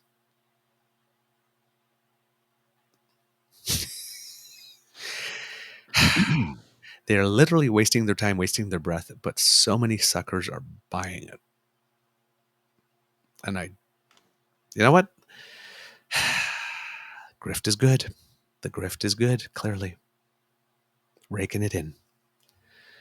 Man. These people. I mean, if you want consistency and coherence, you don't go to a conservative politician. Especially over time. No. Mr. Grizzly, do we have a show? Just about. I have a couple of things here I wanted to highlight. Please. A few things. Let's go with this. This is just a sort of an observation on my part. So, back on January 6th, 2023, I took a screenshot of where Canada's population was at the time. We were at 39,394,059 people. Mm-hmm. Well, let's just have a look at where we are at this exact moment in time. Drum roll, please. We are very close to crossing the threshold. Oh, So boy. we went from 39,394 to 39,964. Oh, boy. We're going to hit Ooh. 40 million people by July. So I think that's kind of cool. That's just a little trivial thing for me because, I'm fascinated by numbers like that. But let's continue on with this talk about how the cons will always vilify somebody if they don't fall in lockstep with them. Mm. One of Canada's most revered political pundits and writers ever, Chantal Hébert. I don't always agree with her. Nope. But I always respect what she has to say because she Right. is incredibly well informed and knows more about it than anybody. Also doesn't watch TV. No, she doesn't. She does. I mean, so the She reputable. clips on YouTubes and stuff like that, but she does not watch TV. So are all people associated with this charity now on a Conservative Party enemies list? Is that the culture of Polyev? I believe it is. That's from Unbranded63 at Unbranded63 on Twitter. So the reputable, in quotation marks, journalist, in quotation marks, who writes for the Toronto Star, who is bashing the Conservative Party, is also a member of the Trudeau Foundation. And there are people who wonder why no one trusts the mainstream media anymore. For the umpteenth time, the Trudeau Foundation has nothing to do with the fucking Prime Minister or Parliament Hill or Canadian political politics. It is a scholarship program for PhD candidates. That's it. That's all the foundation is. And it's named after Pierre Elliott Trudeau, Justin Trudeau's father, who was once the prime minister of this country. That is what the foundation is for.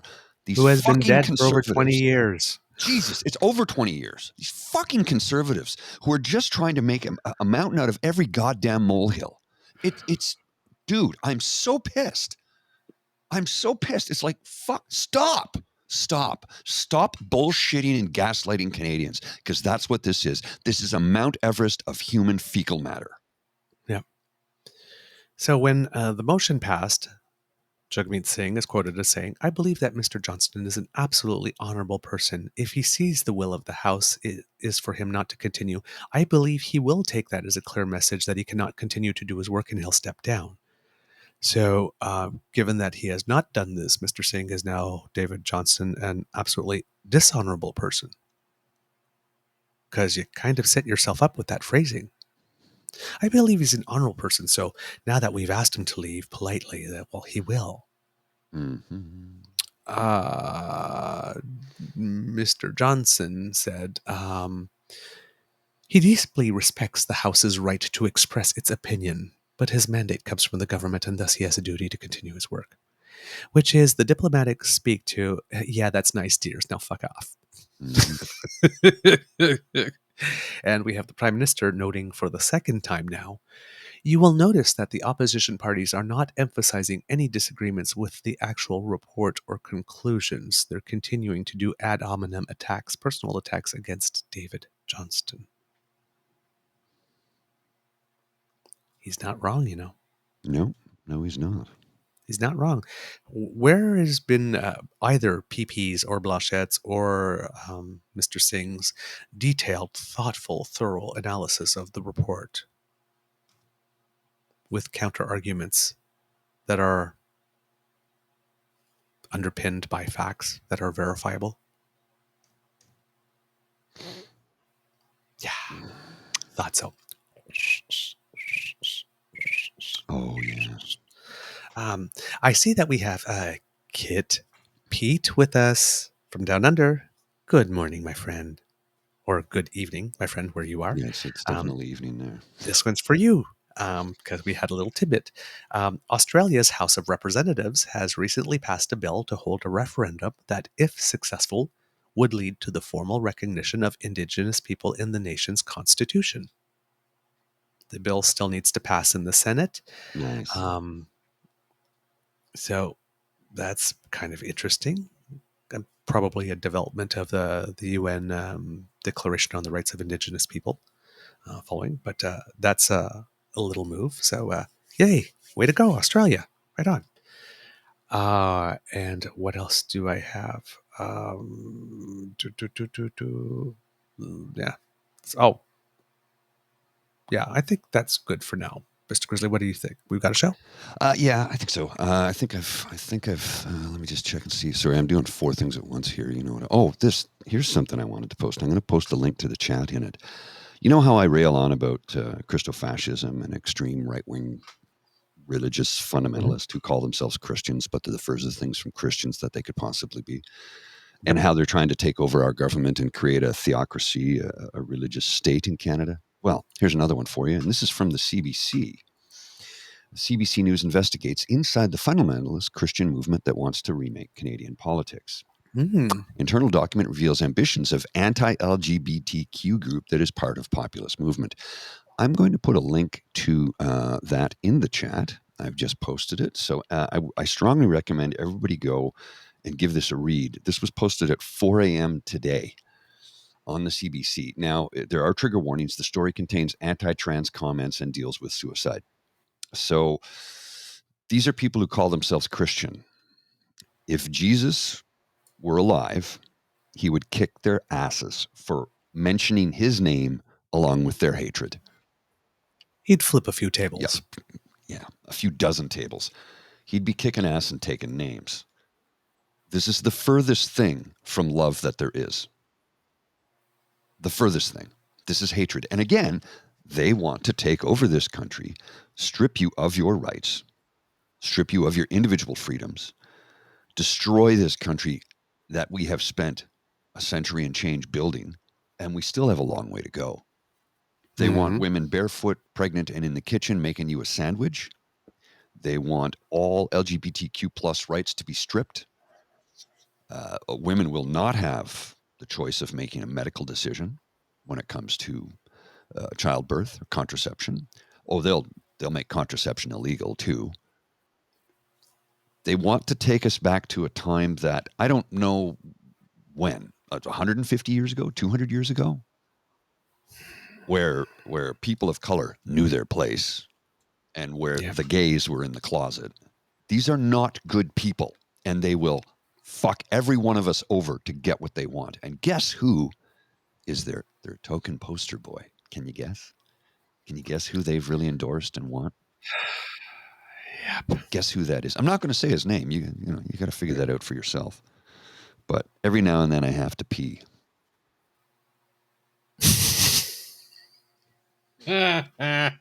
Some people say pee-pee.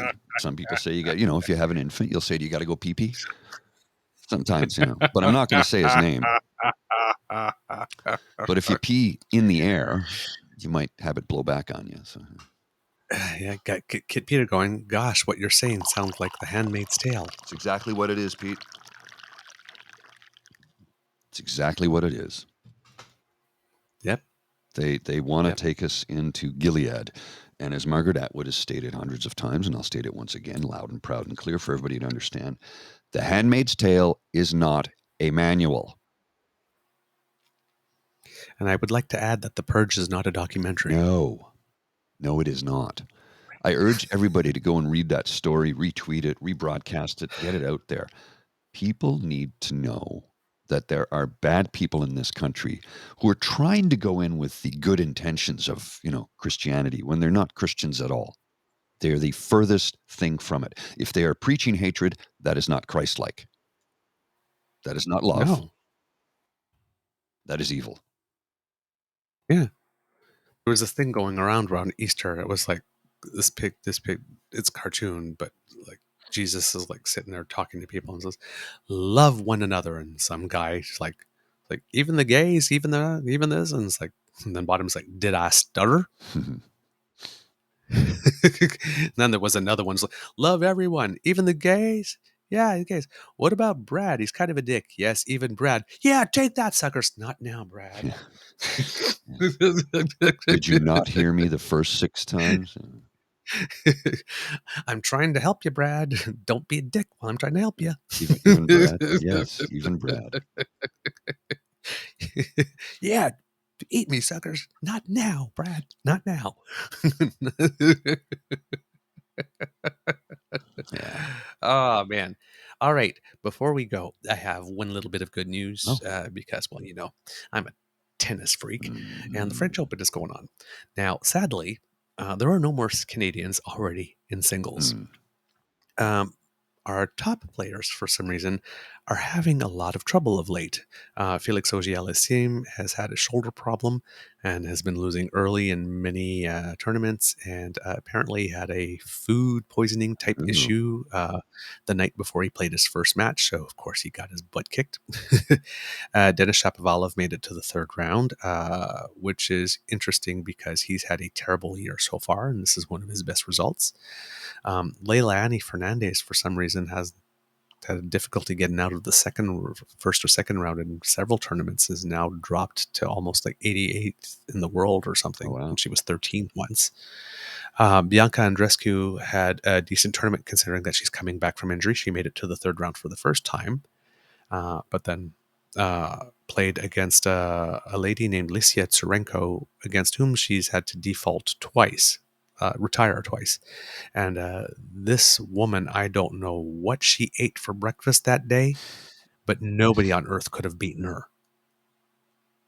The second that one ball dropped short, she was on it and smacked it like this. It was just winner after winner after winner. And you thought, okay, at some point, right, she's going to have a dip.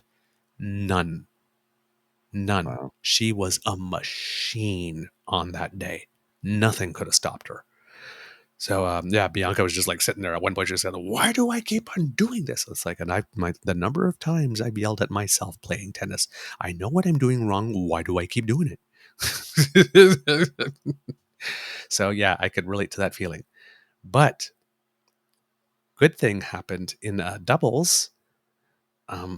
We got to the third round. I think it is. Was it third round or fourth round? And we had Canadians playing against each other. So Gabriela Dabrowski, who's playing with her partner Luisa Stefani from, or Stefani, I should say, from Brazil, was playing against Leila Fernandez and her partner Taylor Townsend from the United States. Now, Leila Taylor formed their doubles union at some point this year, and since then have been on fire. They're if we're counting just this season up until now, they're about the number 7th ranked doubles team in the world. Just came out of nowhere. Well, they defeated Dabrowski and Stefani, who are double specialists. Wow. And they are going to the fourth round. They had their match this morning. They won 6-4, 4-6, 6-2, which is kind of interesting. And Bianca Andreescu is looking to get extra matches. So when somebody had to drop out of the mixed doubles, she was the alternate entry with some man named Michael Venus, who again Familiar. is a very big double specialist and has, I believe, won some Grand Slam titles. And somewhere along the way, I don't know how it is that they are doing it, because this is the first time that they have ever played together, but they came in as alternates, and they beat a very strong team in the first one. And then in the second one match, it's Maddie Pavic, who won mixed doubles Grand Slam titles with Gabriela Dabrowski, Cool. two of them, or one of them, or two, I guess, with Bethany Matic Sands, who Leila Annie Fernandez was playing doubles at the beginning of the year, who is a legend. They defeated them too. So Dabrowski and Andreescu are in the quarterfinals of the mixed doubles tournament, and if they both win their next match, they will be facing each other in the semifinal. So, pretty good results for our tennis players, at least in doubles and in mixed doubles. And that's our sort of senior level players. But when we get to our players that are up and coming, Louise Kwong with her partner Ulyashenko won yet another doubles tournament. Every single time, I think we've mentioned Louise Kwong some like 7 times in our show within the last 7 months, for even I like think for so. winning or Yeah. being a finalist. Whatever it is that she's eaten, woo boy. Uh, and then I think there were 3 or 4 other Canadians that made finals in doubles all last week in various tournaments all around the world. So go Canada. Like, really go Canada. You're giving us a lot to cheer for. And I believe, if I'm not mistaken, that there was a world championship in para hockey, Yes, I believe. Canada and U.S. in the finals. I don't know who won. U.S. was leading. They've got a really strong team, apparently. Yes, they have a really strong team, because in the opener, the U.S. won 5-0. And yes, I was trying to look to see what the result of the World Championships was. And there we go. Canada falls to U.S. in gold medal game at Para Hockey Worlds in Moose Jaw, Saskatchewan. Well, this time they scored a goal, but it was still a 5 goal. Loss. So it was 6-1 rather than 5-0. So yeah, Team USA is strong. But I do believe, if I'm not mistaken, that one thing that was really interesting this year is I believe that a woman was playing for Team Canada as well in the para hockey Oh, tournament, really? which I believe would have been a first, because we see it often in uh, junior league hockey, Mm-hmm. like where we had Manon Réaume, this Mm-hmm. who in the goaltender position, uh, but not on the main line. And yeah, this I wish I could find it. There we go. Raphaël Toussignan is her name. Raphaël Toussignan, historic inclusion on Canada's para hockey team is a big step for the women's game. So she's from Terrebonne, Quebec, and she was recently named to Canada's national team for the upcoming World Championships, being the first woman to ever land a roster spot. I'm part of this team, but I don't realize it yet. So unreal, because I wanted that for so long. Hopefully by the end of the World Championships, I'm going to realize it. It'll be the first Worlds hosted in Canada, which will take place in Moose Jaw. The Canadians begin their tournament Monday against Korea. So that was posted on May 29th. So yes, she becomes the first woman to make the Canadian men's para ice hockey team.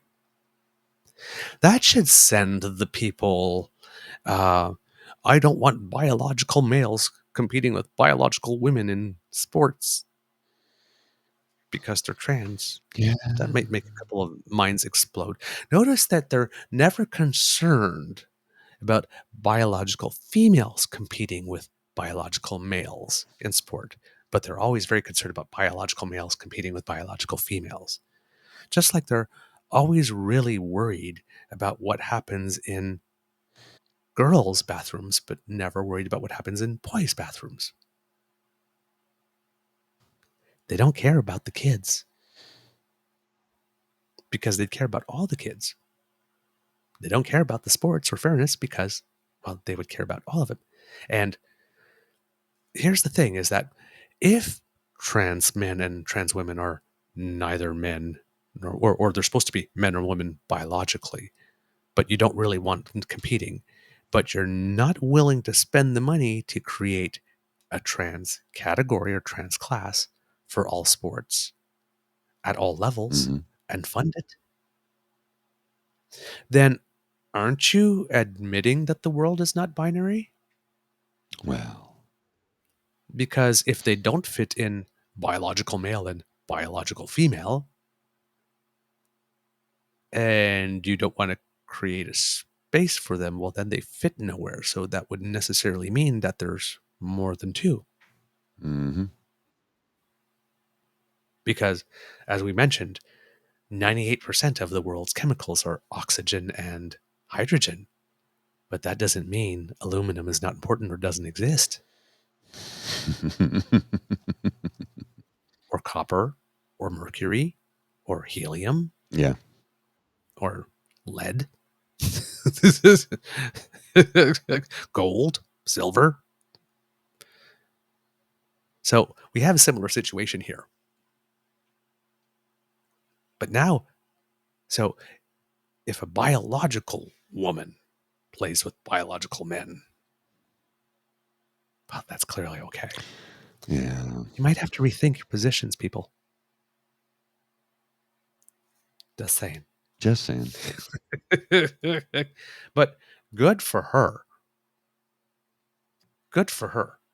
Because I love when para athletes are so good that they can compete at the regular Olympics, which has happened with some of our swimmers, which has happened with some cross country skiers. I'm thinking Brian McKeever in particular got to compete at the Paralympics in cross country skiing, but then competed at the regular ones. I think Benoit Huot might have been or Aurélie Rivard, two swimmers believe had good enough times despite being para athletes to compete at the regular at just the open Olympics, and nobody had any complaints.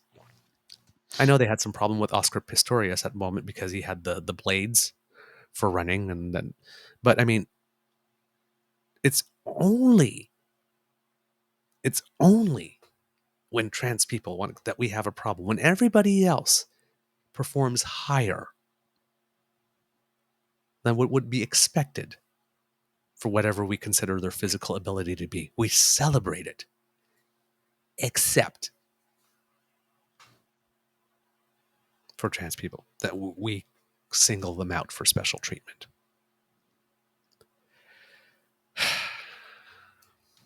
I don't know, man.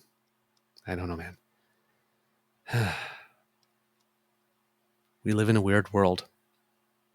But Oh, yeah. Raphael Toussignan, more power to you.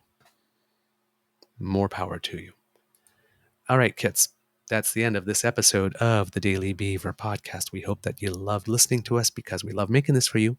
Remember that sharing is caring and word of mouth is priceless. So let your peeps know about us. Because democracy is something that you do, please take some time to put pen to paper and write your MPs, your senators, your media outlets, and let them know that you are not okay with what is going on. Let them know that you would like them to pressure Pierre a little bit more on where he stands on certain things. Tell him that you're not okay with them letting him get away with, well, I don't want to give an answer because. No. Push a little more. Yeah, push a little more. And if you have opportunity, the wildfires are not abating. So if you've got a bit of change in your pocket, donate to the Red Cross. But of course, also do not forget Mr. Grizzly's initiative. There's a lot of need. There's just a lot of need. Period. So whatever you can do to help, right? Democracy is something that you do. It's not a spectator sport. Roll up your sleeves, get involved. And if you don't have money, if you can donate time, that works too. If you really like this podcast, you can find us on Crier Media Network, as well as all Beaver Grizzly friendly platforms. Stars and reviews are appreciated. Please be generous. And if you'd like to reach us, well, you can reach us on our Facebook page. You can reach us on our Twitter feed at TrueEager, by email at truenortheagerbeaver@gmail.com, or when we have posts that are going to be allowed to be back up on YouTube, you can do like that lovely gentleman who asked us what our pronouns are did and leave us a comment there, because we read everything. We do. Clearly. Why not also subscribe to our True North Eager Beaver Media Incorporated YouTube channel? I mean, just because we're not allowed to broadcast on it doesn't mean that you can't go on it and subscribe. And there's our link to our pod page on the bottom of the screen. Yes. So, yeah. Yeah, if you'd have to go to the YouTube channel to find us and then click subscribe if you've not already subscribed. So you can still subscribe. We just can't post anything for this week. Yeah. That's why And we're if staying there. hey, if you happen to be a little pissed off that YouTube did this to us and you haven't subscribed yet, well, what more motivation do you need? Smooth. We can't do this without your kind and generous support. So if you feel we've done a particularly good show, if you're watching, please scan the QR code at the top left of your screen, and that will bring you to our emergency coffee, hot chocolate, Caesar Farm Boy gluten-free chocolate chip ice cream cookie fund. And if you're listening, you let your fingers do the walking and you go to coffee. That's ko-fi.com/eagerbeaver, all in one word. And well, that will bring you also to where you can find our fund, and you can leave a donation, and you can do it like we had a lovely person who goes by Wishful Sun, who sent us a lovely donation at the end of last week. So thank you so very much. Mr. Grizzly, we'll give them a little visual here, if you will. Can't. There's nothing for it. There it is. Yep, it's coming. Wishful Sun supported you. Say thank you publicly. Thank you so much, Wishful Sun. We really appreciate your support. Means a lot to us. So, from the Beaver Lodge, this is your Eager Beaver saying, kids, it could be a tough world out there, so please be kind to and gentle with yourself. And if you had the opportunity to stand up for someone who was being bullied, good on you. Why not get in there a little bit? Mr. Grizzly, do you have some words of wisdom for us before we go? Well, I guess it's self-serving today, but if you are writing to YouTube, as a few people have already done so, we thank you for that to begin with. We really do. And please be don't be nasty when you write to them. Just say, listen, we don't understand why this has been banned. We viewed it and we don't see this complication that you said exists, because it's not there. And nobody at YouTube has actually looked at it. It's been done by a bot, an algorithm, a robot. Yeah. It's not been done by a human being. I guarantee you that, because it makes no sense. It makes no sense whatsoever. Yeah. So if you decide to write to YouTube on our behalf, thank you very much. We appreciate it. But we also ask that you try and rein in your inner blue jacket guy. Rein it in. Because we don't want to upset them any more than we already have, But thank you. We really do appreciate it. Yeah. Yeah. All right, Mr. Grizzly, please. Roll them credits.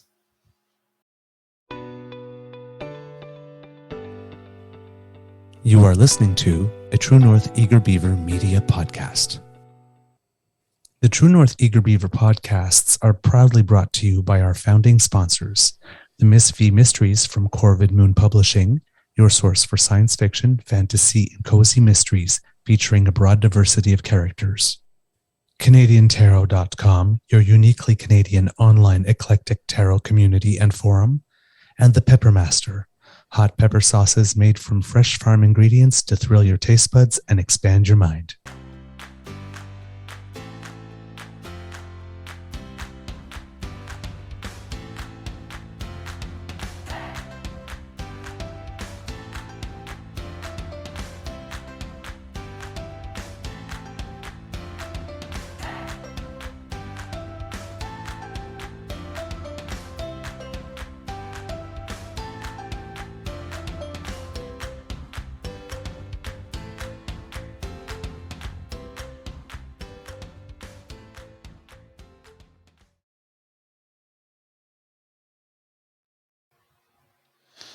All right, kids. Have a really, really fantastic day. And if you can, please give this a go. Contribute to the Cornerstone Housing for Women. We really do appreciate it. Please share this, everybody, wherever you can, where you can share it. We really do appreciate it because it's a worthy cause that is worth the minimal amount of effort for me, which is literally just to shave my beard. So, but if we can raise some money for a very good cause, I'm happy to look foolish for a week or 2 weeks, actually, in this case, because tomorrow I'll have a bald spot right here. It'll be right down to the wood tomorrow. Like I'll separate this and have the mutton chops. The next day after that, I'll go hide around the sideburns. On Thursday, the goatee will be gone, and on Friday, it's the dally. Oh my! I got to buy some mustache And wigs. tomorrow I may have new hair. Oh yeah. It's just for men doesn't give you a thing. Yeah, exactly. All right, babies. Bye, kitties. See you.